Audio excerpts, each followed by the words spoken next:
"Buddy, you smell like decay," Ben shouted, throwing out the first word that came to his mind in an effort to protect Ollie's young, innocent ears. From that scene in the book, Badgie started to say "Buddy, you smell like," and in avoidance of swearing to Ollie, who represents Georgie, Ben quickly changed it to Decay.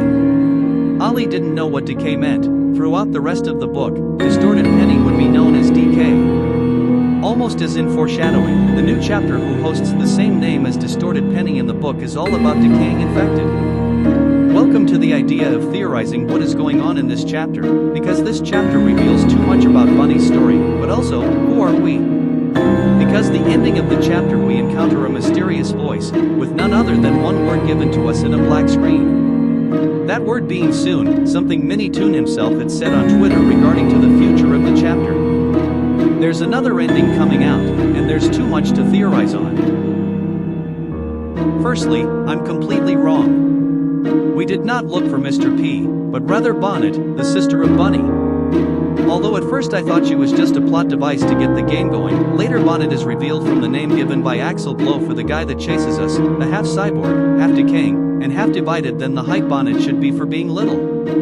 Oh no! That's 3 halves. Anyways, the Bonnet guy could be a hallucination made by TIO, which we surprisingly don't encounter. Assuming by the quick scene showing what might be Bonnet, she is nowhere near the size she is in the chase sequence. Related to TIO, I want to talk about the ending of the game, because the dialogue said by Mr. TIO himself is kind of breaking the fourth wall. So is it not TIO? There is something else in this chapter that breaks the fourth wall, that being the game over screen when you lose. It shows Bunny, infected, perched next to a wall. Even if you get eaten by Bonnet. Clearly the jump scare shows Bonnet eating a limb or two, but the game over screen shows us fully intact, just with an infected eye. If we were playing as Bunny, and for whatever reason we hallucinate ourselves being picked up and eaten from by this 1/3 cyborg, 1/3 too tall and 1/3 infected thing, a third party would notice ourselves still intact, just that we had a panic attack. That would explain the game over screen. Bonnet is a hallucination. So is the countless Bonnets we see running, right? Also, we need to give Bunny a thought of our mind.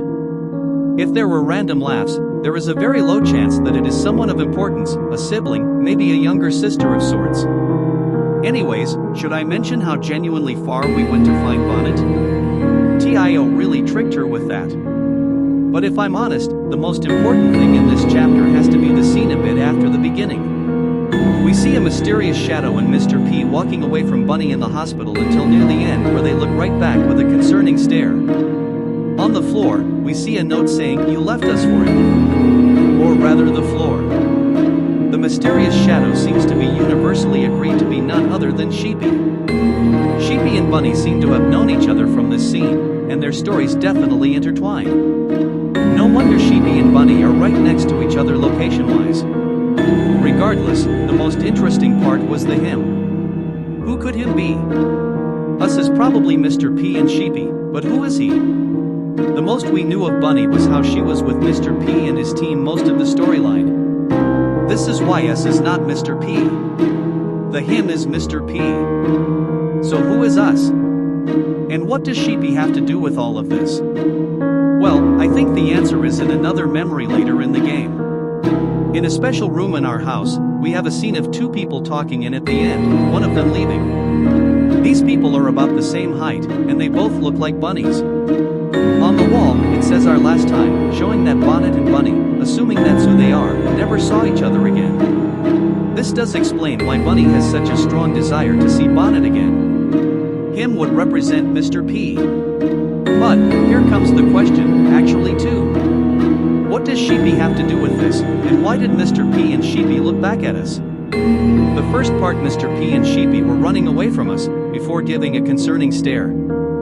Or should I say concerned? For this part, I kinda had to guess and check until a reasonable explanation came up. And it did. See, Mr. P and Sheepy were not expecting Bunny. It was for the better for Bunny to stay with Bonnet, but instead, Bunny joined. I'm guessing that Bunny was just a young teen when Bunny joined the organization. She might be a young teen now. Sheepy and Mr. P were the original team. I'm also going to guess, to make Sheepy play a role, that Sheepy and Bunny were best friends at school, which is why both weren't far from where we met them from the school. They didn't trust Bunny, which is why they ran away and only gave a concerned stare. She wasn't accepted by their group. You want more evidence that this is true? This note. Ms. P, Sheepy, our initial group is gone. Now, the researchers are, too. I'm truly alone. By Mr. P. I am going to circle a word. This word, I believe, contributes to the theory that they started this way before they turned adults, if they are. Mr. P is a wealthy person, he has worked hard to get up there. He has thousands of researchers which he mentions are gone in the second to last sentence. But the fact he distinguishes Sheepy, Bunny, and of course Ms. P. Also, Ms. P? Not Mrs. P? This went back before they were married. And you know what else? Initial. This research company has existed for more than a while. Now, this is a theory for another time, but do you know what research organization is called? EEP. Regardless, Bunny left the Bunny family early to work in this research organization. I feel kinda bad for her, because look where she ended up. Regardless, there is one more thing I should say. Will Bunny ever find Bonnet? Well, investigating the end cutscene, there are 4 ways this could go. First way is that we find Bonnet. This is the most unlikely situation since the laughs are TIO, and Bonnet is most likely infected. Still, there is a chance, but I do say she's infected if we do find her. Second way is that we sit down and just turn infected and rest our way out. That is kind of what happened in the current ending. She sat in a place. However, the last 2 are the more likely ones. With number 3, Bunny will encounter TIO. It's his plan, remember? Last second when to save infection, he gets unsuspecting victims into his army. This makes sense, it happened to Zizzy, and wait, only Zizzy? Yeah, but almost every known character has encountered TIO in some form. It's Bunny's time. I was shocked to see we don't encounter him now. Finally, number 4. A day in the life of an infected. Actually, a life in the life of an infected. Bunny was infected since the beginning. This doesn't make much sense at first, but she isn't just turning infected. She always was. This chapter is the demonstration of how it is as an infected. You see potential infected which you kill that aren't really infected. Then you see hallucinations given by none other than TIO.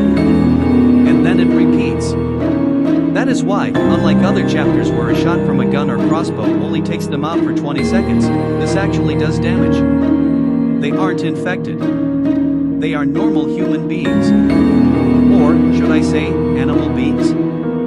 So, yeah. That was the future of Bunny, adding to the list of stories from Piggy. You want to know why I think that Bunny will continue as an infected? Well, it is really one individual frame, or really couple of frames, at the end cutscene. The head twitch.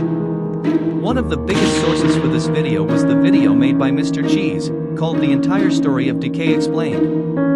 The top comment, at the time written by Amazing Inetians 4742, says Bunny isn't dead, she's just gone for 20 seconds. Like a real infected. That's right, Amazing Inetians 4742. That head twitch just shows that Bunny is a true infected. Wait. I want to mention how Bunny had 2 sisters. One is Bonnet, but there is another, who seems to be the older sister. Not much to say, except why did Bunny care more about Bonnet rather than the older sister? That's why she says guys. Anyways, this is easily because Bonnet is younger and she needs to caregive her.